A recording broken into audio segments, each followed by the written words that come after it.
इसकी क्रिया से पूछो कि बालक क्या पढ़ रहा है। बालका पठति माने बालक पढ़ रहा है। तो अब आप कर्ता से पूछो कि ऐ कर्ता तुम किसको सबसे ज़्यादा चाह रहे। देखिए पढ़ने के लिए इसके पास रामायण भी है, गीता भी है, कादंबरी है, गणित है, विज्ञान, बहुत सारी चीज़ें हैं जो बालक पढ़ सकता है। अब बहुत सारी पढ़ने की चीज़ों में से ये तो बालक ही बताएगा ना सबसे ज़्यादा किसको चाहता है। तो बालक से यदि आपने पूछा कि ऐ बालक तुम सबसे ज़्यादा चाहते हो, वो कर्म हो जाएगा, ये बताओ तुम पढ़ रहे हो। पठत क्रिया, तो बालक कर्ता से पठत क्रिया लगा के पूछो कि बालक क्या पढ़ता है। अच्छा विज्ञान से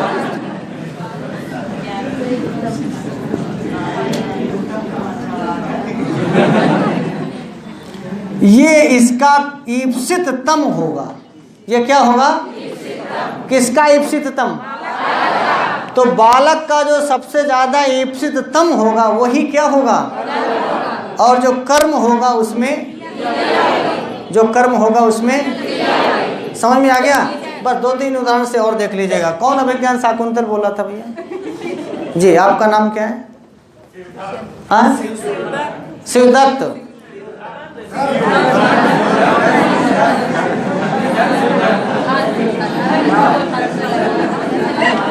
नाम चाहे जो भी हो आप समझिए यही है। शिवदत्त खादति, क्या है?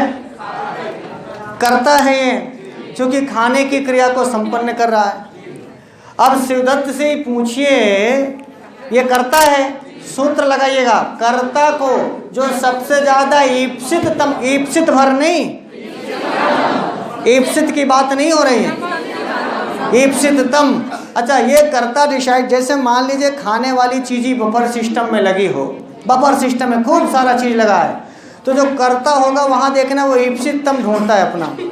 देखा दाल है, नहीं नहीं, चावल नहीं, ऐसा नहीं है कि चावल उसको पसंद नहीं है, ईप्सित है, बफर सिस्टम में ईप्सिततम नहीं है।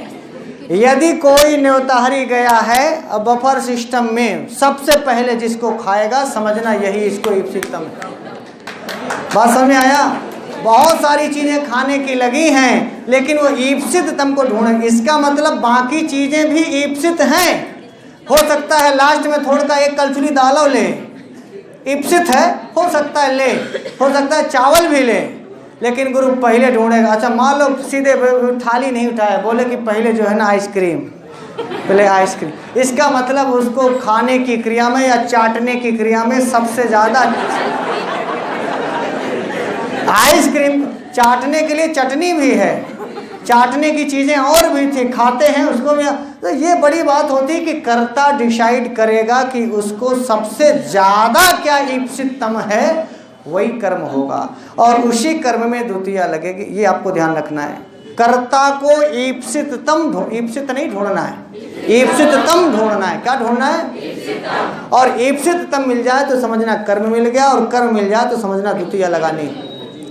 कर्म मिल जाए तो समझना कर लेंगे ना। किसको ईप्सिततम? सवाल पूछेगा कर्ता को ईप्सिततम जो हो उसकी क्या संज्ञा, और कर्म में कौन विभक्ति। समझ में आ गया?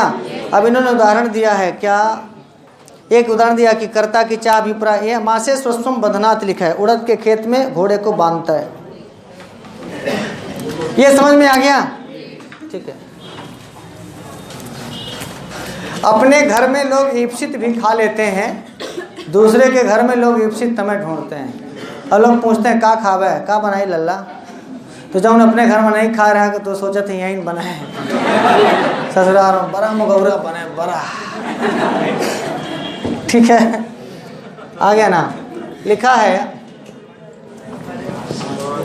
माशेषु अश्वम बदनाथ, यहाँ लिखा माशेषु अश्वम बदनाथ। कृष्ण का लिख लीजिए, कर्ता समझ में आएगा। किसान बांधता है, किसान तो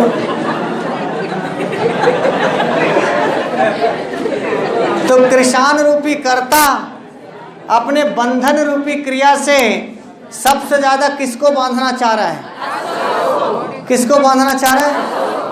तो बोले किसान रूपी कर्ता अश्व को सबसे ज्यादा चाह रहा है। क्या क्रिया से पूछना पड़ेगा, कर्ता का इप्सितम किससे पूछना पड़ेगा? तो कर्ता क्या है, इसकी क्रिया क्या है? तो बोले किसान से पूछो, ए किसान तुम किसको बांधना चाह रहे हो? किसको? इसलिए दो पत्ता, एक माशेष था एक अश्वम था। मान लीजिए ऐसे लिखा है, इसको मास कर दीजिए, इसको अश्व कर दीजिए, कोई भी विभक्ति नहीं लगानी, केवल ऐसे प्रातिपदिक लिखिए। अब आप विभक्ति डिसाइड करनी है कि किस में कौन सा लगेगा। तो ये तो किसान से पूछना पड़ेगा कि भाई साहब आपकी क्रिया है।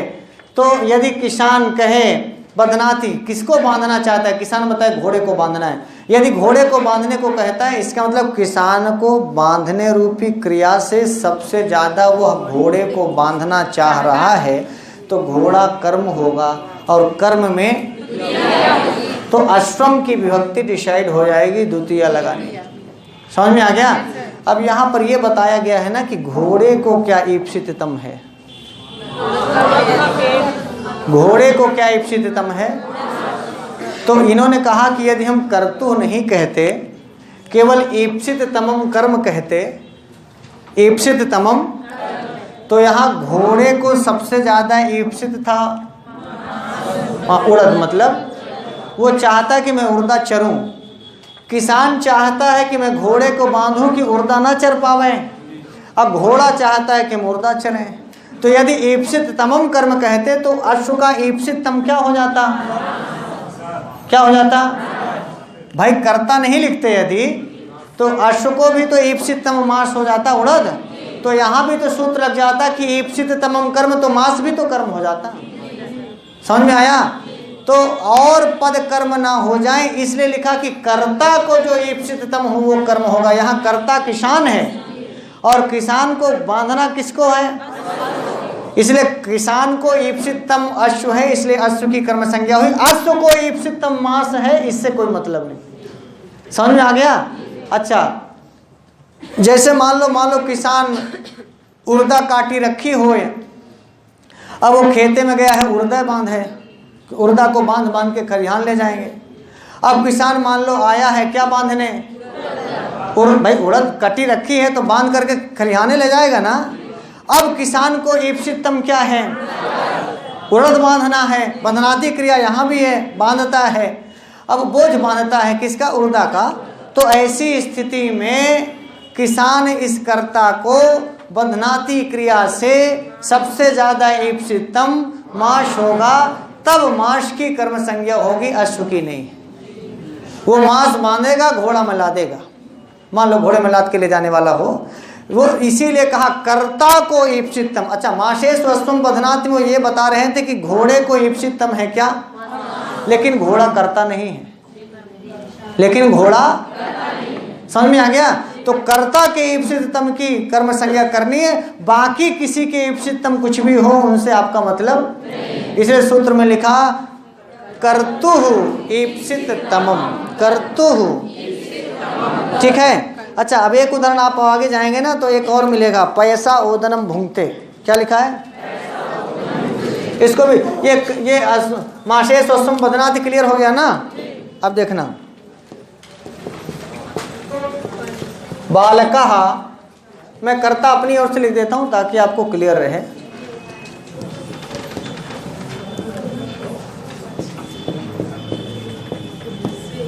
भुंगते माने खाता है। भुंगते माने कौन खाता है? बालक। तो खाने की क्रिया कौन कर रहा है? इसलिए बालक करता है। तो अब यहाँ पूछा कि बालकः भुंगते। अब बालक से पूछे कि अरे बालक तुम खा रहे हो? बालक बोला हाँ खा रहे हैं। क्या खा रहे हो बच्चा? क्या खा रहे हो? तो बच्चा बताया कि भात, दूध भात खा रहे हैं। क्या खा रहा है? पैसा माने ओदनम माने। वो ये बताना चाह रहे हैं कि आपको ये क्लियर कर दें कि वो खाने की दोनों चीजें खा रहा है, दूध भी भात भी। दूध भी, जब दूध भात दोनों खा रहा है तब आप कैसे डिसाइड करोगे कि कौन कर्म है? क्योंकि बालक रूपी कर्ता दूध को भी खा रहा है, भात को भी खा रहा है। बोलो हाँ या ना?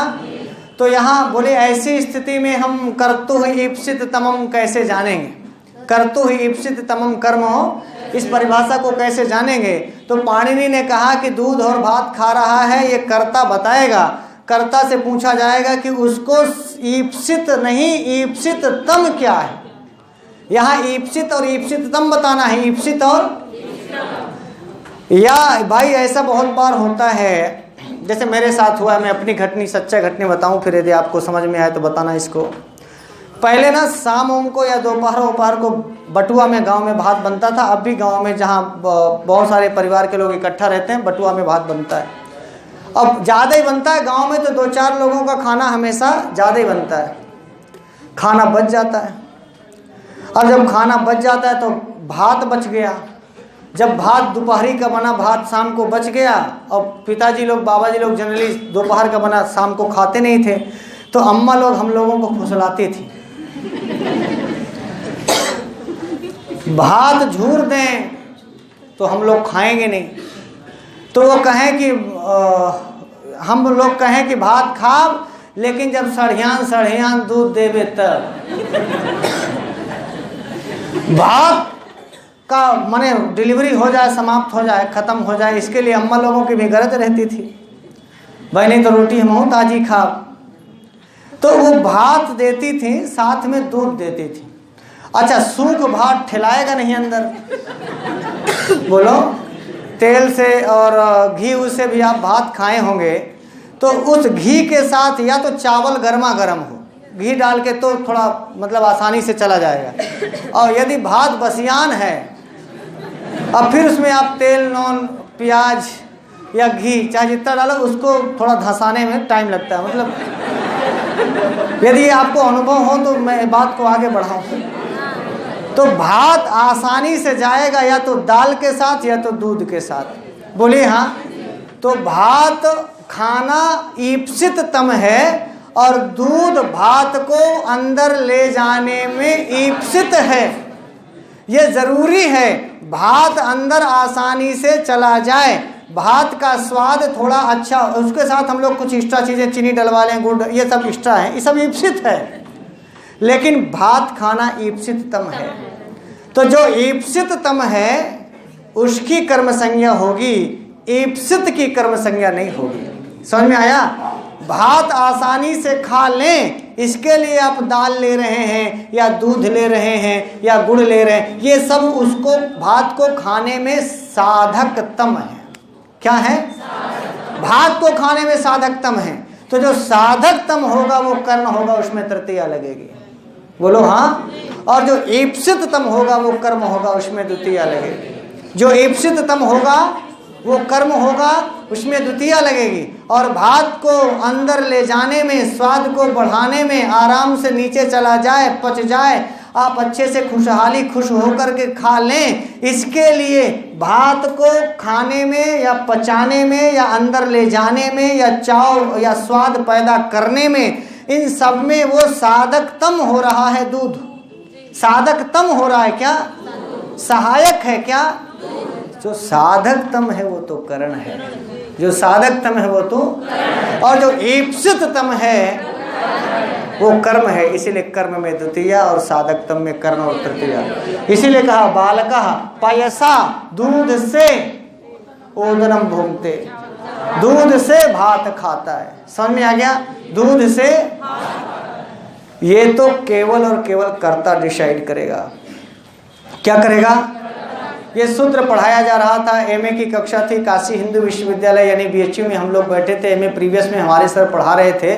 मुझे याद है मैंने एक नाम लिया था उमेश का, एक सीट छोड़ के ऐसे बैठता था। अब मजाल नहीं कि सीट पे कोई और बैठ जाए। वैसे जब से हम आ रहे तब से हम भी देख रहे हैं कि मजाल नहीं है, मैडम के सिवाय कुछ ऐसे ही उसका भी, मतलब ये सीट उसके लिए फ्री रहती। और लगभग जैसे खंभा है, खंभा के पीछे हम बैठते थे, मैंने 4-5 लोगों के पीछे वैसे नीचे मुड़ी करके, ताकि सर लोग बार बार उठावे नहीं। या तो सबसे पीछे वाले को सर लोग उठा देते हैं, या तो सबसे आगे वाले को उठा देते, बीच वाला थोड़ा सेफ जोन माना जाता है। और ज़्यादा बहुत आई कांटेक्ट में जो ना रहे सर लोगों के, वो भी बच जाता है। अपना सुनत रहो, कान से सुना के का करे। कान खोले रहो। तो कुछ उसी प्रकार के छात्रों में हमारी स्थिति थी। बीच का स्थान चुन लेते थे, ना बहुत सर की तरफ देखते थे, ना बहुत, मतलब बस हो गया समझ लें कि यही खड़ा हो। हम खड़े हो जाते थे तो जो याद था वो भी भूल जाता था। हमारा स्वभाव, हम बहुत तेज थे, बस बैठे बैठे, खड़े हुए तो सब भूल गया। तो ये स्वभाव था। तो उमेश ने कहा कि सर मान लो उस बालक को दूध ही खाना हो। सवाल समझ में आया? मान लो सर बालक को ईप्सितम दूध ही हो और दूध खाना है इसलिए भात ले रहा है, माने भात नहीं छोड़ रहा है। नहीं तो फिर क्वेश्चन आसान हो जाएगा, भाई दूध ईप्सितम हो जाएगा तो कह देंगे गुरुजी के बालका में पया में कर्म करके द्वितीय लगा दो, बात क्या है। तो भात भी रहेगा। वो कहा कि गुरुजी लेकिन वो भात नहीं दूध ही खाना चाह रहा है। जैसे हम बोले गुरुजी हमको दूध पीना होता था तब हम अम्मा से कहते थे कि अम्मा हम दूध, अम्मा कहे कि दूध पी, तो हम कहे कि ऐसे हम दूध भर न पिए, भात देवे तो बल्कि दूध भात खा ले। बात समझ में आ गया? अथवा ये बड़ी बात होती है, अथवा कोई बच्चा कहे कि नहीं दूध खाएंगे, अम्मा कहे कि दूध हम तबे देव जब थोड़ी भात बासी रखा खा लेवे तब। अब उसको दूध खाना है, बच्चे को क्या करना है? अम्मा ने कंडीशन लगा दी कि बासी भात होकर रखा खा नहीं सकते आहे। अब दूध पीना है तो अम्मा ने कहा दूध तबे देव जब भात खावे तब। अब इस बालक के लिए ईप्सितम क्या था? और भात कंडीशनल था। भात क्या था? क्योंकि दूध तभी मिलेगा जब भात ये बासी यूज करोगे, ऐसा अम्मा ने कह दिया था। ऐसी स्थिति में, तो ऐसी स्थिति पलट जाएगी बस भाई, वहां पर उसका ईप्सितम क्या हो जाएगा? क्या हो जाएगा? समझ में आ गया? और इस स्थिति में आपको जो ईप्सितम होगा उसी में आपको कर्म लगाना है, और जो ईप्सितम नहीं होगा उसमें आखिरी स्टेज, बस आखिरी स्थिति। मान लो कभी कभार करता ये चाहे कि नहीं भाई दूध भी और चीनी दोनों चाहिए, दूध भी ईप्सितम है, चीनी भी चाहिए, तो फिर दुग्धम च शर्कराम च। समझ में आया? अथवा दुग्ध शर्कराम ऐसा बोल सकते हैं। ये आखिरी स्थिति ये आपको कहने के लिए कि मानो दोनों ईप्सितम है। ऐसा भी नहीं हो सकता जैसे आदमी खाता है तो भात दाल रोटी सब्जी सब रखा है तो बोले कि यार सबसे बढ़िया क्या है, बोले कि यार चारों चीज़ें हमें ईप्सितम है, सबको खाना है। तो ऐसा नहीं कि कर्म एक ही होगा। कर्ता को यदि उसी प्रकार से ईप्सितम कई सारी चीज़ें हैं, ईप्सितम मतलब सबको बहुत ज़्यादा चाहना है, तो ऐसा भी दुग्धम चा ओदनम चा, दुग्धम ओदनम चा खादति, ऐसा प्रयोग मिले मतलब ये गलत नहीं है। अर्थात कर्ता को वो दोनों चीज़ें समान रूप से प्रिय हैं। अब यहाँ पर ये स्थिति इसलिए आई कि मान लो एक चीज़ बहुत प्रिय हो और उस चीज़ के साथ वो कोई चीज़ खा रहा है, ऐसी स्थिति में वो चीज़ उसको ईप्सितम नहीं है। यदि ईप्सितम नहीं होगी तो कर्म नहीं होगा, ईप्सितम होगा तभी। समझ में आ गया? इसीलिए आगे उन्होंने उदाहरण दिया, इसी कारण ब्राह्मण से पुत्रम पंथा, ये सब उदाहरण इसी के दे रहे हैं आपकी किताब का। पैसा ओदनम भूंगते भी आपके दूध से भात खाता, ये भी इसी में है। ब्राह्मण से पुत्रम पंथानम पृच्छति, इस वाक्य में यद्यपि पूछने वाला कर्ता पुत्र की अपेक्षा विज्ञ ब्राह्मण से ही रास्ता पूछना अधिक पसंद करेगा, तथापि ब्राह्मण की कर्म संज्ञा नहीं हो सकती, क्योंकि ब्राह्मण का पृच्छत क्रिया के साथ कोई संबंध न होकर पुत्र के साथ विशेष संबंध। तो यहाँ पृच्छत क्रिया है ना, किससे पूछता है? पुत्र से। ये खैर इन्होंने बताया, ब्राह्मण से इसलिए नहीं पूछा, ब्राह्मण का पुत्र है, पुत्र का ब्राह्मण से संबंध है, पूछने वाले का ब्राह्मण से संबंध नहीं। आगे लिखा कर्मण द्वितीया, कर्म को बतलाने के लिए द्वितीया विभक्ति का प्रयोग होता है, जैसे भक्त हरि को भजता है। अच्छा, इन्होंने ना पहले क्या होता था, पहले लोग संस्कृत लिखते थे फिर हिंदी लिखते थे। बाबूराम सक्सेना हिंदी में पहले समझाना चाहते हैं, बोले भक्त जो है हरि को भजता है। भजने वाला कौन है? भक्त। किसको भज रहा है? तो यहाँ आगे लिखा ना भक्तो हरिम भजति या ब्रह्मचारी वेदम अधीति, ये दो उदाहरण देखना। भक्ता भजन, भक्त क्या है? करता है। भक्त से पूछा गया कि भक्त भाई भजन करने के लिए तो विष्णु भी है, सरस्वती है, ब्रह्मा है, राम है, कृष्ण है, नहीं दुर्गा है, काली है। भक्त तो किसी का भी भजन कर सकता है, बहुत सारे देवी देवता हैं। तो भक्त से पूछा गया कि भक्ता भजति, भक्त भजता है, भजन करता है, तो भक्त ही बताएगा ना किसका। तो यदि भक्त कहे कि भाई हम रामम, या कहेगा कृष्णम, कृष्ण को, राम को, नहीं, तो इसने कहा हरि को, तो हरि का द्वितीया लग गई, हरि का द्वितीया होगी हरिम। क्या होगी? तो भक्त अपनी भजन क्रिया से सबसे ज़्यादा हरि को भजना चाह रहा था, इसलिए कर्तुरीप्सित तमम कर्म से हरि की कर्म संज्ञा हुई और कर्मण द्वितीया से हरि में द्वितीया लगी।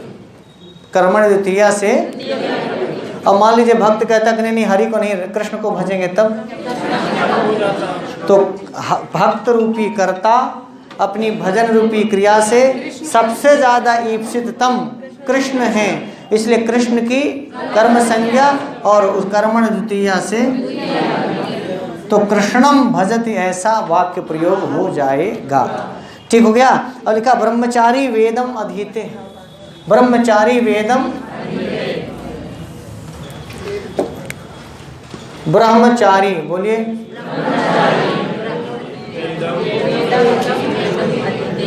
अधीते माने पढ़ता है, तो ब्रह्मचारी करता है, और अधीते माने अध्ययन करता है।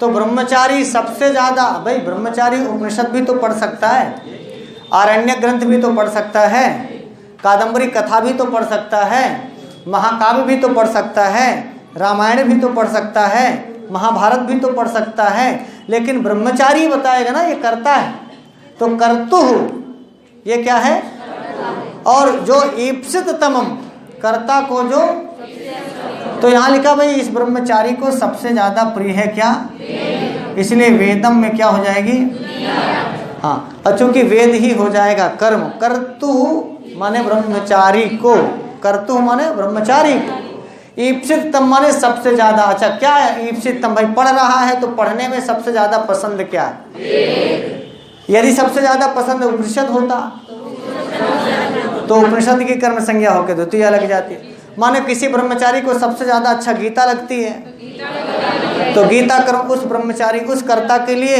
सबसे ज़्यादा ईप्सिततम गीता हो जाती है, और गीता को कर्म संज्ञा होकर द्वितीय लग जाती है। बोलिए हाँ।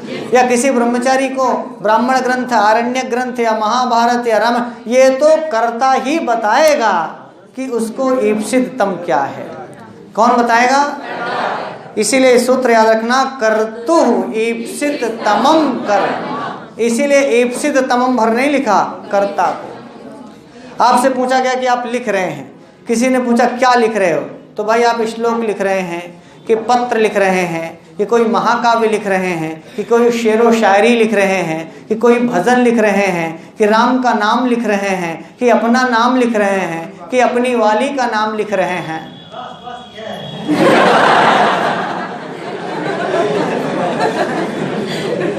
तो दुर्गेशः लिखति, दुर्गेश करता है, लेखन क्रिया है।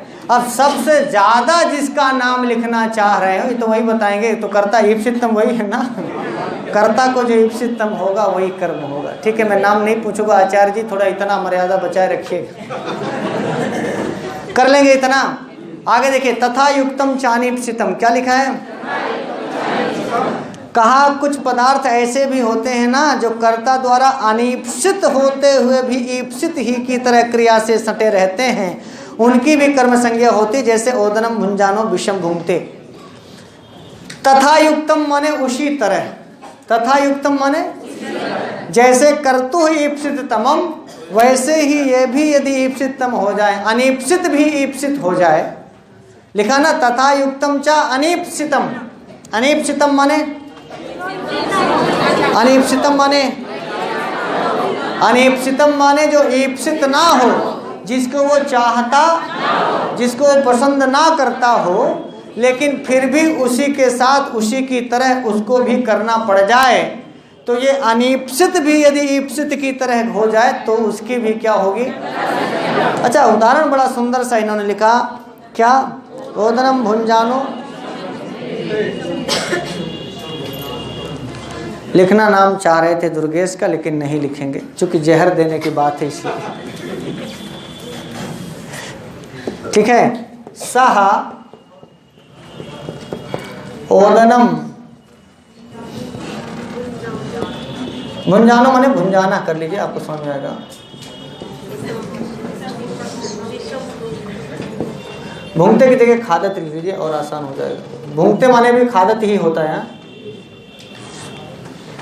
सह खादती, सह, सह वह खाता है, इसलिए किसी का नाम नहीं लिखे मनोज जी, क्या करें, काहे खबा में जहर हम, जब अमृत नहीं दे सकते जहर काहे दे।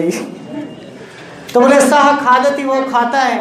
देखिए वह कोई करता है जो खाने की क्रिया कर रहा है, भोजन की क्रिया, खादत क्रिया कर रहा है। तो यहाँ कर्ता अपनी खादत क्रिया से सबसे ज़्यादा ओदन खाना चाह रहा है, इसीलिए ओदन की कर्तुर ईप्सित तमम कर्म से कर्म संज्ञा हुई और कर्मण द्वितीया से यहाँ कोई दिक्कत नहीं है। कम से कम वह सह विष तो खाना नहीं चाह रहा है, बोलिए, लेकिन किसी ने वैमनस्य वशात उसके ओदन में ही जहर डाल दिया है। तो खाना तो चाह रहा है ओदन, लेकिन अनीप्सित है विष और ईप्सित तम है ओदन। ईप्सित तम के साथ अनीप्सित भी खा रहा है, ईप्सित के साथ। तो ईप्सित तम ओदन था, तो ये हुआ तथा युक्तम, उसी की तरह, यानी ईप्सित तम की तरह ही, यानी ओदन की तरह ही जो अनीप्सितम है, यानी जो जहर है, वो भी तो खा रहा है, जाने अनजाने ही सही खा तो रहा है। तो बोले ईप्सित तम की तो कर्म संज्ञा होती ही है, अनीप्सित की भी तथा युक्तम माने उसी तरह युक्त होने से अनीप्सित की भी। इसीलिए नहीं तो फिर विष में कौन सी विभक्ति लगाएं, ये सवाल होता। विष में विषेण करें, विषम करें, विषाह करें कि विषाय करें कि विषाद करें, विषस्य करें कि विषय करें, क्योंकि भाई कोई ना कोई विभक्ति तो लगानी है अनीप्सित में भी। तो ईप्सित तम तो ओदन था, अनीप्सित तम क्या था, ईप्सित तम ओदन था, अनीप्सित की भी कर्म संज्ञा। यानी आपसे पूछे ईप्सित तम की कर्म संज्ञा करने वाला सूत्र और अनीप्सित की कर्म संज्ञा करने वाला सूत्र, पूछेगा ईप्सित तम की क्या संज्ञा, अनीप्सित की क्या संज्ञा, और जिसकी कर्म संज्ञा उसमें पूछेगा सह ओदनम भुंजाना विषम भुंगते में ईप्सित तम क्या है, अनीप्सित क्या है। तो ईप्सित तम की भी क्या संज्ञा, अनीप्सित की, दोनों में द्वितीय विभक्ति। लेकिन ध्यान रखना यहाँ कर्तृ ईप्सित तमम कर्म से और यहाँ तथा युक्तम चानिप्सितम से। कभी कभी सवाल ऐसे भी पूछता है ना कि सह ओदनम भुंजाना विषम भुंगते में ओदनम की कर्म संज्ञा किस सूत्र से हुई, तो कर्तृ ईप्सित तमम कर्म से। अब पूछेगा विषम की कर्म से, तो तथा युक्तम चानिप्सित कर लेंगे ना। देखिए इस वाक्य में विष अत्यंत अनीप्सित है, परंतु ओदन जो भोजन क्रिया द्वारा कर्ता का ईप्सित तम है, उसकी ही तरह वह भी उस क्रिया से सटा हुआ और ओदन भोजन के साथ उसके भोजन का भी रहना अनिवार्य है, अतः विष भी कर्मसंज्ञक हो जाएगा। इस प्रकार ग्रामम गच्छन तृणम स्पृशति, इस वाक्य में भी तृण कर्मसंज्ञक होगा। इन्होंने दूसरा उदाहरण दिया, बात समझ में आ गई कि नहीं। बालकः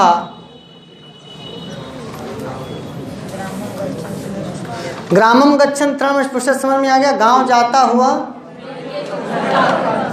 ठीक है।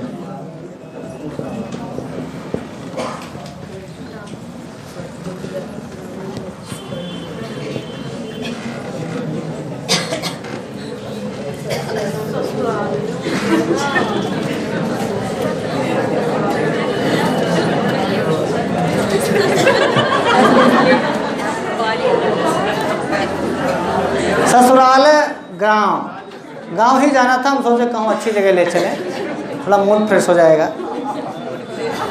तो बोले ससुरालयम गच्छन, ससुरालय जाता हुआ, ससुराल जाता हुआ, जा रहे ससुराल, तो मारे खुशी में घास छू रहे हैं, चलता हूँ, चल बे। अच्छा कभी कभी आदमी जाता रहता है, मतलब पहले डांड मेड़ होता था, गांव के में डांड मेड़ होते थे, इधर से भी घास है, इधर से भी घास है, वो चाहता नहीं है कि हमारे पैंट में घास छू जाए, लेकिन ससुराल जाना है तो वही पगडंडी से जाना है, तो घास अपने आप छू रही है। तो घास छू जाना उसको ईप्सित तम नहीं है, वो तो अनीप्सित है।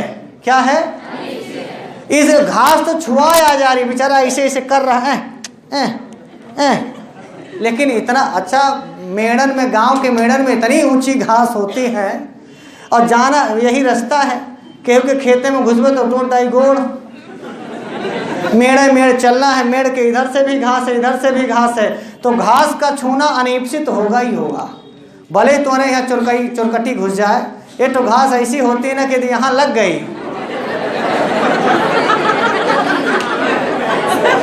तो जितना आप चलते जाएंगे, और तब तक मैं ससुराल आ गए, तो ससुराल में जाते पैंट उतरबो ना।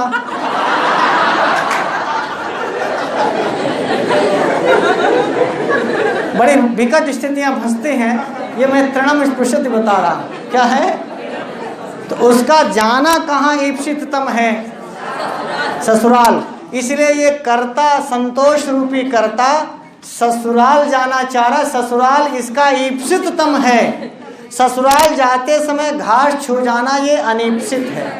यदि ससुराल जाना है तो अनीप्सित भी साथ में सटा होगा क्रिया से। यह है तथा युक्तम, माने जो ईप्सित तमम उसी के साथ साथ अनीप्सित भी चलता रहे तो उसकी भी कर्म संज्ञा करके द्वितीया लगानी है। बात समझ में आ गई?